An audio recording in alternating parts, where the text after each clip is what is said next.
Hello and welcome to the Chris Roll Podcast on iCode Media. Today I'm having a great conversation with Dr. Nate Lighthizer, who is one of my colleagues and friends and confidants. And in some ways, he's a mentor to me. I hope that someday I can mentor him as well. And in general, the conversation that we're about to have is related to the practice of optometry, the profession of optometry, how we can help our patients, scope of practice. I know it's going to be a fun one for you. Please enjoy it. As always, be sure to subscribe to the podcast, write a review, share it with your friends, and support those who support us. So today I want to talk about the MyDay multifocal for just a second. It has been a really great thing in our practice for our patients who are presbyopes of all areas, but you know, those tricky presbyopes are always the ones that are kind of emerging, where they don't want to give up any of their faraway vision, but they're having some struggles up close. And so what the MyDay multifocal has been able to do for us is to allow those patients to transition into a multifocal more easily.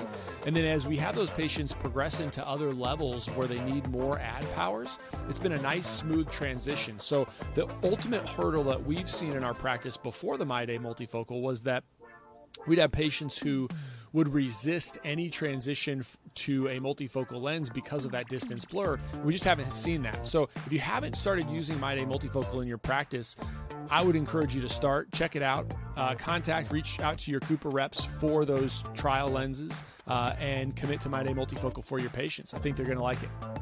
If you haven't checked out MacuHealth yet for your patients in Category 1 through Category 4, I think there's a lot of evidence that you should be considering. The first is, if we just look at AREDS 2 and what they talk about, MacuHealth is, so for patients in Category 3 and Category 4 AMD, MacuHealth is a great option for them that follows that entire protocol, and it also adds mesozeaxanthine to the mix, which, if you look at some of the evidence, I believe shows me that it's going to thicken the macular pigment better than without mesozeaxanthine. It also uses the correct AREDS 2 dose of zinc at 25 milligrams, and so you don't have to worry so much about the potential side effects of zinc.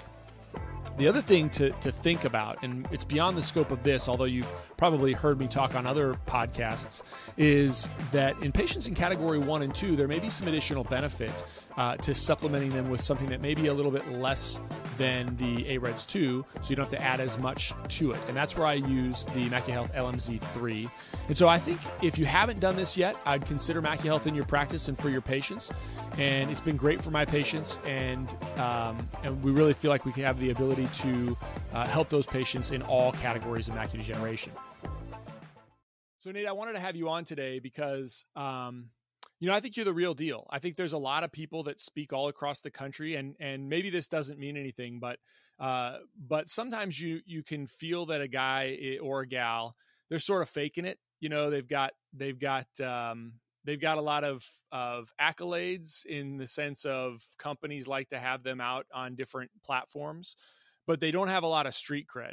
And so one of the reasons that I really wanted to kind of highlight you today is because I know you've got the street cred, and you also get the accolades from companies that want your opinion about things, and your opinion really matters to them, and it matters to me. And so one of the things that I have recently been able to see with Nate, and how I know he's the real deal, is that he virtually came to Nebraska to kind of help support some of the things we're doing legislatively. And that really gets to allow you to see who kind of understands their stuff and who really understands the nuances of what we're doing as a profession and how we help patients. And also, because there's no other financial reward in that, who's not a faker when it comes to kind of caring about the profession. So, Nate, thanks for doing that, man. And thanks for doing this. I appreciate the introduction, Chris. I've looked up to you for a long time. I got to NSUOCO in 2009, so our paths, missed each other by a year or so. And, Chris Wolf is a name that's synonymous with NSUOCO. So you've laid a strong foundation for yourself, and obviously are a tremendous leader for Nebraska, the AOA, and I look up to you a lot as well. So I appreciate the invite, and it was my pleasure to at least try to assist Nebraska as you guys are going through the process of scope expansion. That's It's been a busy last decade in terms of scope expansion, and I think that's a very good thing for patient care. So, which I'm sure we'll discuss in the next upcoming minutes. So I think that's a good introduction to, because you focus on patient care, and I mean you couldn't look at the 10 states we have now that have pretty significant authority to help patients, and it wouldn't be without the efforts of NSU and specifically you and Rich Castillo, and there's a number of others, Joe Shetler and Hmm. Jeff Miller, and I mean we can go down. I'm sure I'm missing people, Michelle Welch, Yep. that over the years have really had a big impact. Um, what's the most challenging part when you're educating optometrists to take these next steps, in your opinion? Forget all the politics. What's the most challenging Mhm. part for the guy that hasn't done this in a long time to feel comfortable and confident and competent to provide some advanced procedures over time? I think one of the biggest challenges that we see is just simple busyness and change. We're all very busy. We're entrenched into what we do on a day in and day out basis, a week in and week out basis, whether that's private practice for many doctors, whether it's an OD, MD center, whatever it is. But, adding something new is like, man, do I have the bandwidth to fit that in, to learn a new skill? Let's say I can learn it, but then how do I incorporate it? How do I get the technology, acquisition costs? Do I have the proper patient base? So just the busyness, the change, and I'm doing pretty well right now. Do I really need to add something in? I think that is a challenge that we are overcoming. And I think it's getting easier and easier with technology. It's interesting. I know you know who Randall Thomas is. Melton and Thomas, they're just pioneers in terms of optometric education over the past few decades. And Randall emailed me this morning on, as technology evolves, there's something called direct SLT that's being studied right now. That's transscleral SLT. It typically takes me a minute and a half, 2 minutes, 3 minutes, sometimes 4 minutes, depending on the patient, to do an SLT. And there's a new form of SLT being studied. It's not released yet. That takes 2.3 seconds. And I've shown doctors pictures of this, and it's just their eyes open, going, ooh, maybe I wouldn't do SLT in the current form, but as technology evolves, I think that's going to make them even more amenable to that challenge that we were talking about. So it's just incorporating something new into our busy lives, our busy practices. That's certainly one challenge. Yeah, I think it's interesting that you make that point, because you and I haven't talked specifically about that ever, but I think that is the biggest challenge as well. Even again, break it down to dry eye or anterior segment disease management when you're going to use an amniotic membrane, or how you're going to do plugs, or how you're going to do a scleral lens, or how you're going to do IPL, or you know, um, even glaucoma management. The thing that Mhm. I'm always really struck by is, and I don't know, I mean, maybe it's different. Maybe I had great mentors in school. And I think after school, I had a lot of great mentors as well. But how do you take a patient that comes in with comprehensive, like a managed vision care plan, that's in their mind, what they think they need? And then how do you detect the diseases that you need to detect? And then how do you manage that in a way, in a schedule that comports with our clinical practice guidelines? And also allows you to have value for the services you're providing. That actually, for guys like you, has become very simple in your mind. Of maybe, I mean, maybe not, but for a very small portion of people, that they get that. They understand this cycle of, okay, I can bring patients in, and if our clinical practice guidelines say for moderate glaucoma, you want to run a field every 6 months on average, depending if things are stable. Once they're stable, maybe you can go every year. But the bottom line is, you could look at our clinical practice guidelines and say, we're going to do this, this, this, this, and this in the course of a year. How do I space that out in a way that makes sense for my practice so it doesn't bog it down? And then when things come back abnormal, we can order those. Is it okay to order another field? How many fields am I going to be audited if I order too many fields in a year? I mean, these are the things that go through people's minds, and it's almost stifling. They're worried that these things are going to be insurmountable. And I see that as well from my perspective. And I think that's the biggest challenge when integrating any new technology. Um, and yeah, so that's an interesting thing that of all those things, it's not the technical aspects of the surgical procedures that you're training. It is not. I mean, you and I, very well know, and many doctors out there know, when you're just talking about the technical aspect of, let's say, SLT, and it's one of the most enjoyable things that I see as we go through our laser course and our surgery courses is kind of the light bulb go on, and doctors, they always say demystify is the biggest word that was told to me and Rich Castillo as we go through that course, going, I came into this course not knowing if I could or should be able to do this. And it just, the light bulb goes on going, oh, I have most of the skills already to do an SLT or a capsulotomy or a lesion removal, whatever it is. So it's not the technical aspect. Optometry is very well equipped and very well trained to do these procedures that we are discussing. But anytime we step into an element of the unknown, don't we all kind of hesitate a little bit? Most of us do, myself included. It's just, boy, I don't know. I don't know about this. It's going to take energy. It's going to take time. Do I have that energy and time? I'm busy. I'm doing great the way things are right now. Let's just keep it like it is. So that's one of the challenges that we've discussed. So convince me. So let's say that I'm a doc out there thinking, we'll just talk about SLT because that's what we're dealing with in Nebraska, and it's kind of front of mind. Yep. But there's also a lot of changes that I'm not convinced that most general ODs or MDs, for that matter, have really thought through and embraced. Actually, I can tell you for sure that most OMDs have not really thought through the application of SLT. And when I was being trained, SLT was a close second. I suspect that's how it was when you were doing your residency at NSU.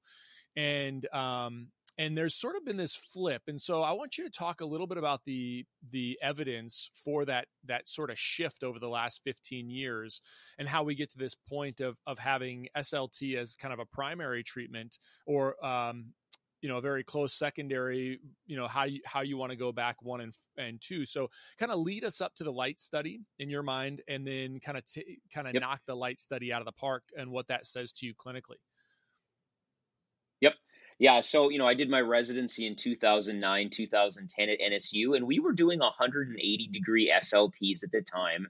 And why did we do 180-degree SLTs? Because ALT was done 180 degrees. And because that form of laser trabeculoplasty, that's how it was done. When SLT came about, it was like, well, we probably should start doing it that way as well. And we were typically reserving it until they were on drop number 1, drop number 2, drop number 3. Drops were still fairly solidly entrenched as the first option. And then laser trabeculoplasty was a close second, as you said. Now, again, why was it that way in the late 2000s? Because ALT was clearly a second line option because there was more tissue destruction. It was a photocoagulative laser destroying tissue. So you didn't want to destroy tissue early in the course of the disease if at all possible. And that's why ALT tended to be a second line therapy. And when SLT came about, that's kind of where it started. And then you had the SLT med study that came out in 2012, and that was by Dr. Jay Katz out of Wills Eye. We're all very familiar with Will's Eye. I'm going to pause you because you're starting to remind me. There's a guy I listen to. His name's Peter McCullough, and he's in Texas, and he is a cardiologist. And he can cite every single paper he's ever written and who wrote that paper. So you just gave me you cited who wrote that paper. So sorry, I got to mention that. That's not a plug one way or the other for his podcast, but you reminded me of, I can't cite authors that well. So keep going and keep citing them. That's so wonderful. Yeah. So, the SLT med study, and we're all familiar with Will's Eye. And it was really, in my mind, the first big study. There'd been some internationally, but the first big study coming out of the United States that directly compared SLT to prostaglandins for first-line therapy. We all know prostaglandins have been solidly entrenched as first-line therapy. And what was interesting is it did this at 100 shots for the SLT. So we did 360 degrees, went all the way around. And it really was the study that changed our protocol from doing half the eye, 180 degrees, to going all the way around to 360 degrees for most types of glaucoma. Not all types of glaucoma. If they've got significant pigment, we'll still do less degrees, 180 or maybe even less. But it was the study that really convinced us that we need to start doing 360 degrees again in late 2012, 2013. Their conclusion of the SLT med study in September of 2012 was SLT was equivalent to prostaglandins in terms of IOP reduction, and SLT can be used as a safe and effective initial therapy in open angle glaucoma and ocular hypertension. Again, that was a decade ago. Hard to believe that's been 10 years ago. So it just slowly evolved. It takes time to change a mentality. Somebody once told me it takes like a generation to change a way of thinking. And our way of thinking has been drops first, drops second, drops third. Then we consider laser, and then we consider surgery. And really over the last decade with SLT, with minimally invasive glaucoma surgery, MIGS, as you're very well familiar with, it's this mindset of interventional glaucoma, of we don't need to burden the patient with drop 1, drop 2, drop 3.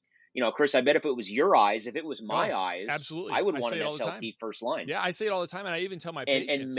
I tell my patients that look, we have these two options. This is how I would want it managed, and this is and you can pick which one you want to start with if you have a strong preference. And the very first question, and you know exactly what I'm going to say. The very first question is, well, can you do that? And what would you do? Which I can't. And when I say, no, I'm going to send you over to Dr. So-and-so, and they take great care of you. I think I'll just start with the drops and see how that goes. However, when I had that exact same conversation in Oklahoma, when we said, yes, we can do it in this clinic, they would opt more likely than not to opt for SLT first or very close second than adding a second medication.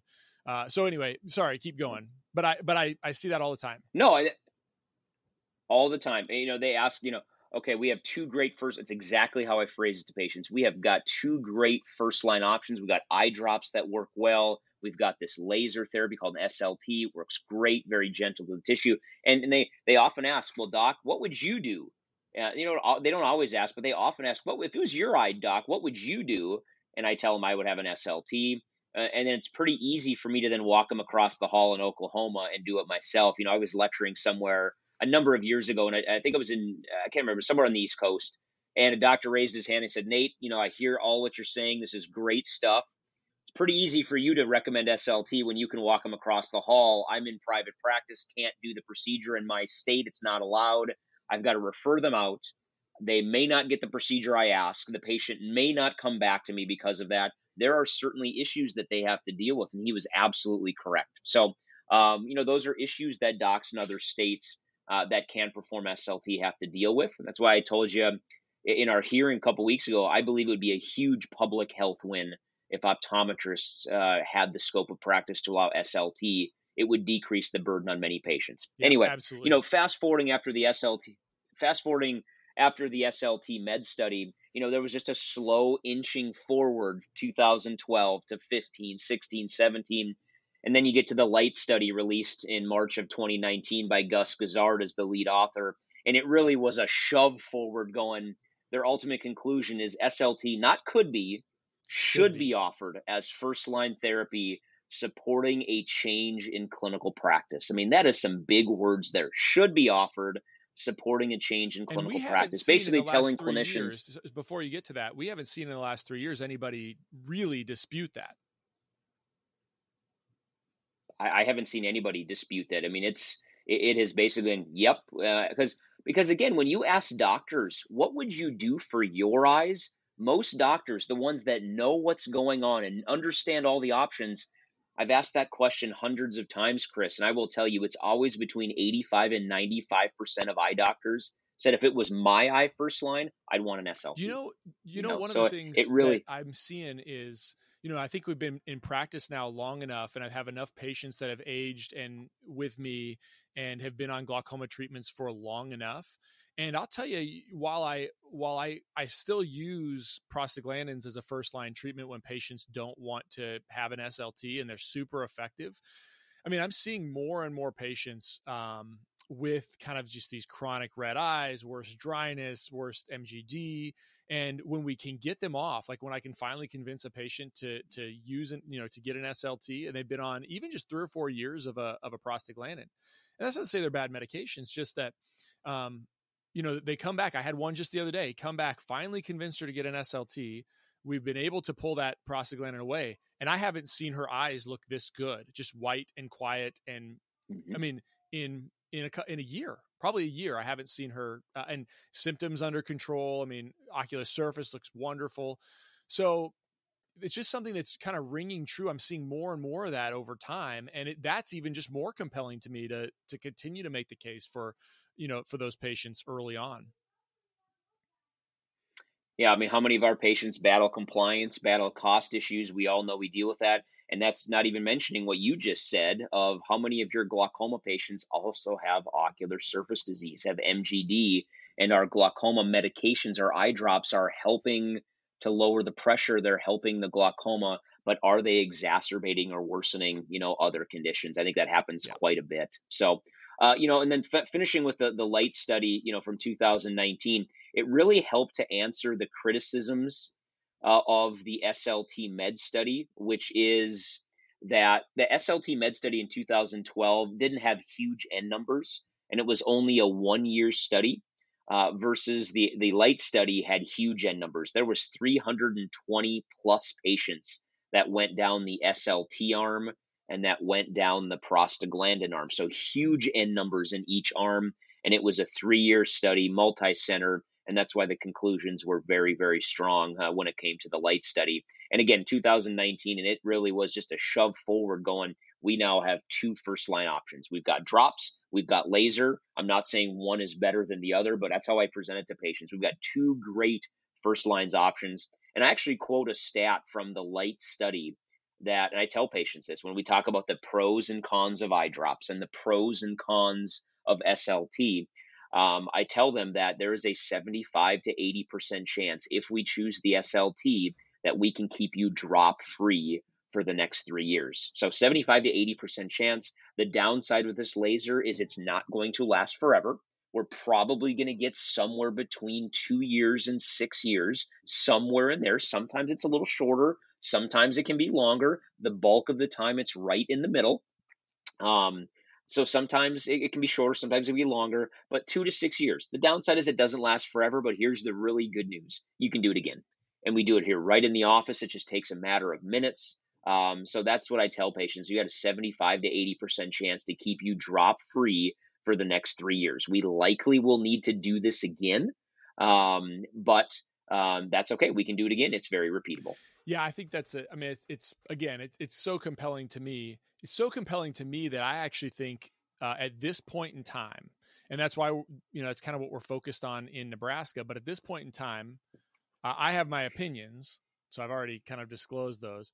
If you think about laser procedures, capsulotomies, peripheral iridotomies, the common ones that we would think about, and selective laser trabeculoplasty, in your mind, across the country, which one do you think people automatically think about first when they think about laser procedures from an OD perspective of what they want to change?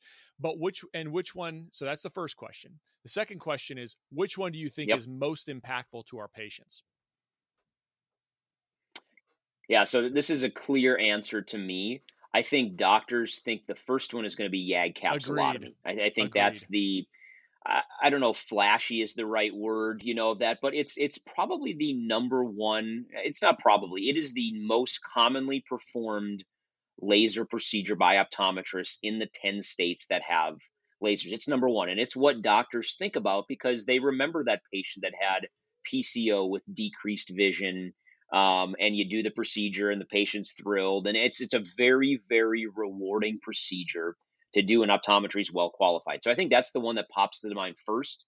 I feel very strongly that the one that would have the greatest impact is SLT because of everything that we have talked about. I mean, and I still see, and I believe that SLT is underutilized by optometry in the states that have it, in Oklahoma included.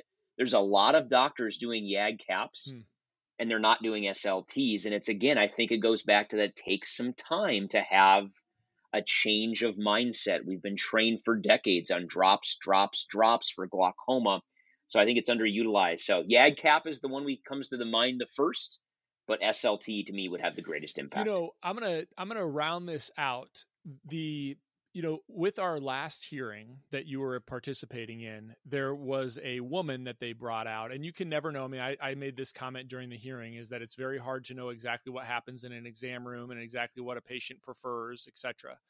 But they brought out, in her testimony was that she had been placed on 4 medications, and she was seeing a glaucoma specialist who happened to be an optometrist, but she didn't know that they were an optometrist. She thought they were, for some reason, she thought they were her claim was that thought they were a medical doctor. Again, the idea. So, and then she was rushed. She saw a glaucoma specialist ophthalmologist, and she was rushed into having what sounded like trabeculoplasty. And, when you think about the legislature and you think about, or in our case, a review committee who, is not in the legislature, consists of a lot of lay people, the nuances of glaucoma management are really challenging to articulate. I mean, the fact that you can well, first of all, the fact that optometrists can absolutely be glaucoma specialists, and this idea that because they were an optometrist, they weren't a glaucoma specialist, I mean, is just baffling to me. But how do you articulate that well to a layperson? They don't have any idea, and the nuances of articulating that are challenging. And the fact that the idea that most general ophthalmologists don't really like glaucoma that much. They want to do cataract surgery. They want to do LASIK. They'll treat glaucoma with some medications, just like most medical minded optometrists, and they'll do maybe some SLTs here and there, or they'll refer, out for trabs. But most of them aren't doing trabs. Most general ophthalmologists aren't doing trabs unless they're in a small community. And I think they underutilize SLT just like optometry does. I think glaucoma specialists utilize it, and maybe they underutilize it. But general ophthalmologists, I agree with what you said. Cataract surgery, LASIK, they'll treat glaucoma. But if they want surgical glaucoma, they're usually sending to a ophthalmology glaucoma trained specialist. And so that patient, what's really hard is that even if that patient had seen another glaucoma specialist, ophthalmology glaucoma specialist, they might not have rushed her into surgery, rushed her in for a trabeculoplasty because they couldn't wait for her pressure to be lower from an SLT. And I would assume that all of that might be normal. They might have rushed her into cataract surgery with a MIGS. Would that make the glaucoma surgeon that rushed her in for a trab wrong? Would that make him wrong? There's the nuances of even just glaucoma. I mean, this idea that you can stick 100 glaucoma specialists, optometrists, and ophthalmologists in a room and present them one case and say, what do you do? And there's going to be optometrists, ophthalmologists on both sides, and some of them will say this and some of them will say that, and that's the challenge with glaucoma. It's the fun part, and it's also the patient, the part that every single one of them could be entirely wrong in that specific patient scenario because they didn't actually sit down and have a conversation with the patient and know what their wants and desires and needs are, and that refines how you approach that patient. And so it's just a really hard thing to articulate. What are your thoughts about that? And how could we have done that better for the presentation that was made a few weeks back? Any insights? Glaucoma is such a gray area, as I call it. The nuances, as you called it, black and white. There's a little bit of black over here and a little bit of white over here and a tremendous amount of gray in the middle. Just like you said, you can't, you present a glaucoma case to 5 optometrists and 5 ophthalmologists, and they give their answer so the other ones can't hear. And there's going to be so many different ways that you can manage glaucoma, and none are more right or wrong than the other ones. It's just different. Now, there's always a, kind of a pedestal that ophthalmology is put here and optometry. And it's unfortunate for optometry because we will always be questioned and we will be always second guessed when I do something this way and an ophthalmologist does it a different way, just because of the nature of, kind of the tiers or silos we're put in. We will always be questioned as an optometrist. So I think it's unfortunate in these hearings going, okay, here's one particular case that may or may not have been managed differently, may or may not have have not went the way we want. But everybody makes decisions in an exam room based on the information that you're given, and we all do things a little bit differently. And those nuances, to me, really should prevent us from questioning another doctor and what this management they did, because there's just so many different roads that you can go down and so many different ways that glaucoma can be managed. I think it leads to the idea of, there's bad care and then there's poor outcomes.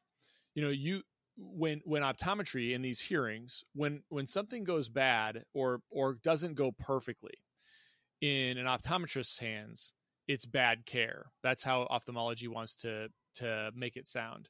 When it goes bad in an ophthalmologist's hands, it's just a poor outcome. It's just a foreseen complication. And, it's a battle we have to fight. Things happen, right, Chris? They just happen. That's right. But so here's what I want to do. I'm gonna ask you online so people can hear you say yes. But I want to talk to you about a number of other things related to other surgical procedures and kind of your experience across the country. But I want to do that in pieces. So I'm going to probably reach out to you again multiple times if you'd be open to it, because I think there's this whole story that we can tell over time that will be much more interesting than if we tell it all at once. So I'm going to ask you to come back, and we'll have you back for other topics. Would you be interested in that? Absolutely. Yes. The answer is yes. Awesome. Well, I'm going to be respectful of your time. Dr. Nate Lighthizer, you're the man. Thanks for doing everything you do. Thanks for coming on. I appreciate it. Appreciate it, Chris, very much. I appreciate the invite. Always enjoy chatting with you, and I look forward to next time.